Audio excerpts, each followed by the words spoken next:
Hey, what's up everybody? My name is Jason Chang and I'm a product designer based out of New York City. And today I'm going to be talking about how to approach side projects as a product designer. If you're on a side project right now, amazing. If you're barely getting started, then this is the video for you. 2020 has been a really crazy year for everybody. From massive layoffs to internships being canceled and jobs being rescinded. I too was also affected by this, but I wanted to spend this extra time I had to find a way to improve my skills, and I realized that side projects was a way to go. But how do you approach it when your team is not an organization and everyone is still learning? Today I'm going to show you 5 tips of how I approach side projects as a product designer. If you'd like to use some of my methods into your own process for your side project, feel free to do that. The common scenario for side projects is that you have about 3 to 5 people working on different areas from design to products to engineering. But I'm pretty sure you've experienced something like this. So I have an idea for an app. All right, awesome. What do you want to build? It's a consumer app. Okay, is that it? Yeah, that's it. I just need you to build some good looking designs and we're set, man. So this first tip is really important because if this isn't clearly defined, then the project can go south really quickly. And to avoid this, here are some questions to really jumpstart your process. What is the people problem? This is where you and your team have the utmost creative ability to find out what type of problems currently exist today and how you can actually solve for them. So for example, with Applebox, there was a decline in the film industry in terms of jobs because of COVID-19. So what we wanted to do was, how can we create a platform for our creatives to return back to work post-COVID? And that was a problem that was going to occur, and it's still occurring right now. And that's where my team and I wanted to come in and solve that specific space. Then the next question occurs, how do we know it's a people problem? So to really understand this, look at some data trends or even current events of what's happening in that industry and tie it into your team to see exactly this is something that everyone is on board of solving for.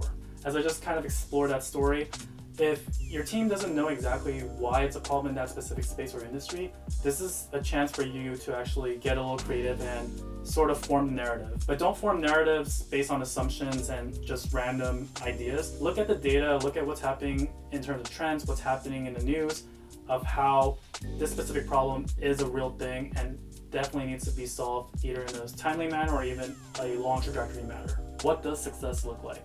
In this case, for a side project, you definitely want to think of it as what's the most scrappiest thing that we can build but still has it to work. The design has a way to solve the problem, but it definitely has to work cohesively with the product team, as in how will this whole product solve this problem through conversions, metrics, revenue, or visits to ensure it meets the product goal. This step is really overlooked, but this is what I've experienced recently. Hey Jason, you have your designs yet? I thought we're still in discovery. No man, we're way past that. Like, I need them now. Sorry man, I don't have it. Well, what have you been doing this whole time? I've been waiting on Sarah to give me the copy first before I start design. Wait, what? So more than ever, all you have to do is ask your team, how does everyone want to work? Is it going to be through Slack, Zoom, FaceTime even, or Google Meet? Plus, see how everyone can communicate so that you deliver what you need on your end to the PMs, to the engineers, and everyone's on the same page with their deadlines. So my definition of design strategy is a little bit different, and how I interpret it is just understanding the timeline and as well as the possible solutions that we could come up with for this potential MVP or iteration or whatever that it is that we need to improve. And these are some scenarios I've experienced myself. Alright guys, so this is what I'm imagining for this interaction and a lot of the content that I'm seeing here that's going to tie in directly with the app that we want to build. What do you guys think?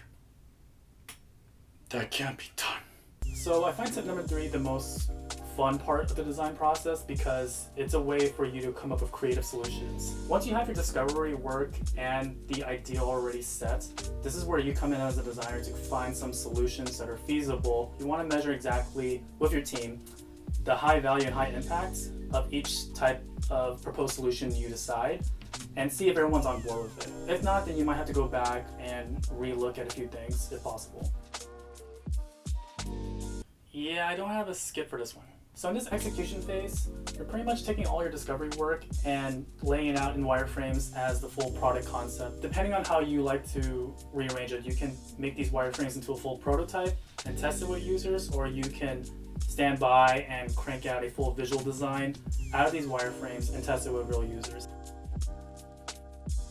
Okay, I think we need to add some sort of filter options on the landing page. You sure? Like, based on what we did in Discovery, I don't think it makes sense. Nah, man, let's try it out. Let's just... Yeah.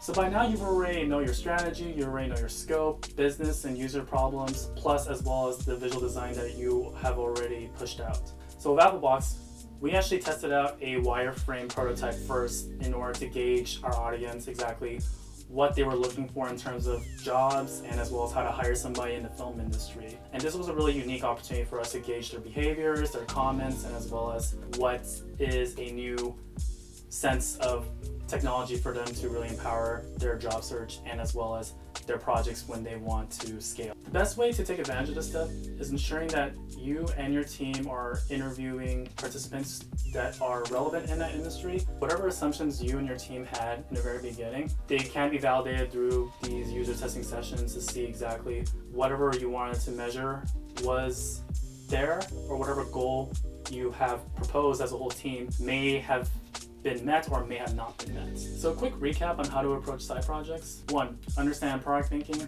2. Establish a process. 3. Design strategy. 4. Execution. 5. Outcome and takeaways. These 5 steps have not only helped me grow as a designer, but it has helped me communicate with my team in terms of understanding our goals and how design plays to a big part on building what is needed for that specific product. So hopefully this was helpful for you all. If you have a side project coming up or you're starting a side project, feel free to use these 5 steps in your process. And let me know in the comments below what other content you want to see that's product design related or even graphic design related. I'd be more than happy to make these type of videos for you all. So thanks guys. Peace.